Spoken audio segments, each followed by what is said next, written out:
Make sure you guys smash that subscribe button if you guys are fans of the content being posted onto this channel to always be in the loop with more content similar to this, and be sure to hit the video up with a like if you're enjoying the content. And with that being said, let's begin. With the upcoming Halloween Kills movie looming over the horizon, many fans within the Halloween community are genuinely excited to see the first glimpse of what we're going to be seeing in this all-new upcoming edition scheduled to be released on October 16th, 2020. And with that being said, many fans within the community are also beginning to speculate and wonder if more of Dr. Loomis's research and more of what Dr. Loomis had went through with Michael Myers specifically is going to be touched upon in Halloween Kills. Now, a lot of people may think of this as being a very subjective point of view, but I do wholeheartedly believe that what they ought to do in Halloween Kills is touch up on when exactly Dr. Loomis had passed away following the events of the original Halloween movie up until the 2008 edition when Michael Myers escaped, but not only following up on what happened to Dr. Loomis, but also diving a bit more in depth with what Dr. Loomis knew more about Michael Myers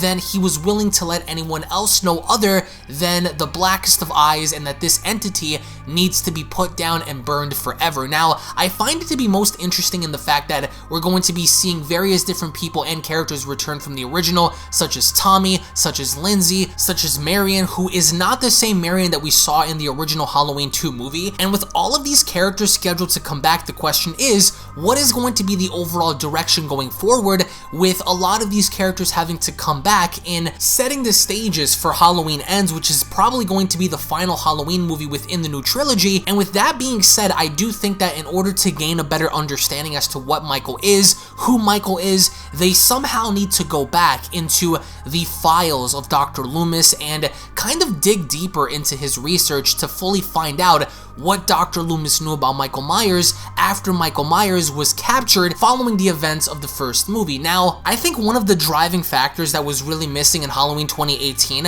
was Dr. Loomis actually having anything more other than what we heard from the podcasters during the epic prison monologue that we heard Dr. Loomis talk about how Michael Myers needed to be destroyed and how Michael Myers needed to basically be burned and have him be eradicated from the face of the earth just because he knew what Michael Myers truly was, right? So I think that going into Halloween Kills, what they ought to do is explore more of the mind of what Dr. Loomis knows and what Dr. Loomis had seen during that time, because of course with Dr. Loomis no longer being around, they could at least go deeper into his research, perhaps maybe find more audio recordings of Dr. Loomis having to conduct experiments and research on just what exactly makes Michael so dangerous. And I think that one of the elements that the audience does desperately need is more of the epic Dr. Loomis speeches that he used to have in the older Halloween films, except now he could touch up more on what makes Michael so dangerous as an individual and what led Dr. Loomis to believe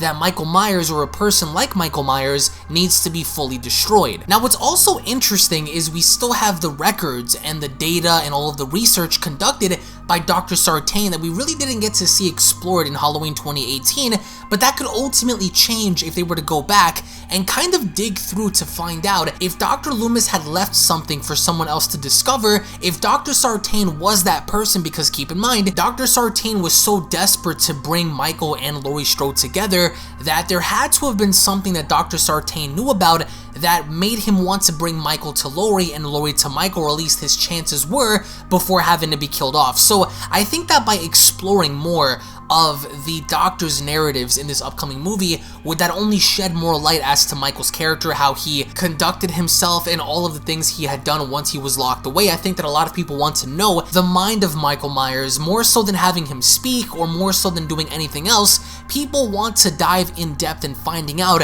what makes Michael tick, or at least what drives Michael to kill, and that was something that Dr. Sartain desperately wanted to find out. So I think that going into Halloween Kills, they need to dive more into the mind of what makes Michael tick, just for us to gain some clarity as to why he's doing the things that he does. Because yeah, sure, they could ultimately insert a narrative to where he's blindly killing without any motive or objective, but it's also something that was heavily emphasized in the Halloween 2018 movie. So for them to uncover something without Michael having to blatantly open his mouth and choose to speak, do I think would be a suitable narrative to dive deeper into the Michael Myers mind and kind of tap tap into what makes him tick. Now, one of the biggest lingering questions is, will Laurie Strode end up dying? And I think that to establish the narrative that Michael really means business this time, just as we've seen Thanos do in Avengers Infinity War, then Michael Myers needs to establish a narrative in taking someone out that has so much impact and significant importance in the story that establishes him in being the absolute most dominant force in the movie by far, by a large margin, because in Halloween 2018, it was established that Laurie Strode was not only well prepared enough to deal with Michael, but by the end of it, she emerged as the victor by trumping over Michael. But this time, they need to insert a narrative to where Michael, in some way, shape, or form, is the one that stands over Laurie this time in being the victor and conqueror of that fight. But even then, following the events of Halloween 2018, as we make our way towards Haddonfield Memorial Hospital, I think that only there could they only then uncover possible documents and medical history records of Michael and really dive a little bit more in depth with his psyche, or at least finding out what makes him susceptible to enduring so much pain, because thus far, Michael was shot, Michael was stabbed, Michael was thrown off of a balcony. Michael had suffered so much injury that a normal person would literally crumble under the immense pressure of having all that pain be dealt to their body, but Michael seems to have somewhat of a supernatural force driving him, and I think that by establishing that in this movie, would it only make sense going forward to give us more background for Michael Myers without having Michael actually speak, because if one thing is going to be a massive takeaway for the Halloween franchise, it would be Michael speaking, because I think that a lot of people outweigh those that really want to hear and see Michael Myers talk, because Dr. Sartain even confirmed in Halloween 2018 that Michael is very cognitive, Michael is very aware, Michael is very understanding, and Michael can talk, but he just simply chooses not to. So I don't see them actually breaking that character in allowing Michael to actually speak for the first time for literally no reason at all. So I think that by diving into Dr. Sartain's records, diving into Dr. Loomis's records, perhaps maybe medical and hospital records, do I only believe then, would it make more sense for them to establish and build up Michael's character in terms of what the record says about his overall body and his mindset. And I think that even when looking at Laurie Strode,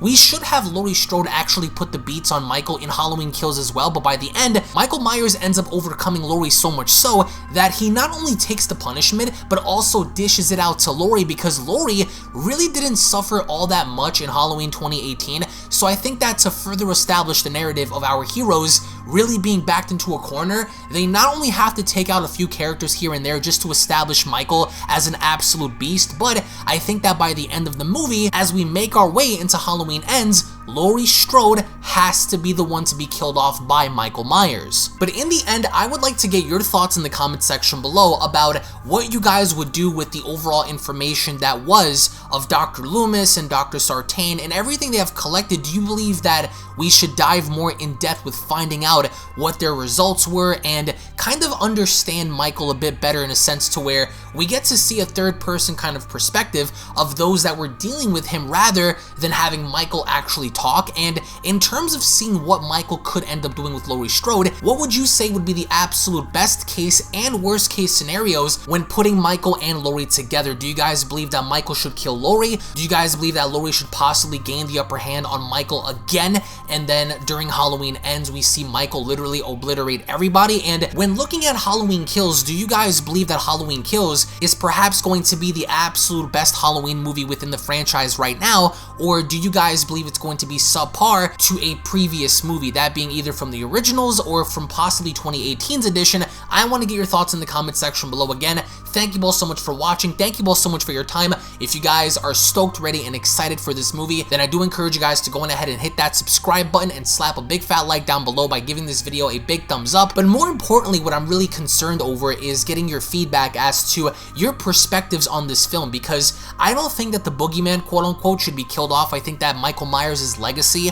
should carry on, and I think that by the end, Michael should walk away from this movie and from this trilogy not only as the victor, but being someone that just barely escaped, being someone that barely survived this onslaught from Karen, from Allison, from Laurie. Of course, many other people think that by the end of Halloween Ends, it should be Michael that ends up being killed off by somebody else, and there is a doppelganger or someone else that takes Michaels' place, which again would give me Scream type vibes if they were to do that, so I'm not entirely sure if I actually sided with that. But needless to say, I want to get your thoughts and feedback as to the absolute best case and worst case scenarios for Halloween Kills. Thank you all so much for your time. Tune back in for the next video, and I'll be seeing each and every single one of you guys down in the comment section below. Have a great day, everybody. Peace.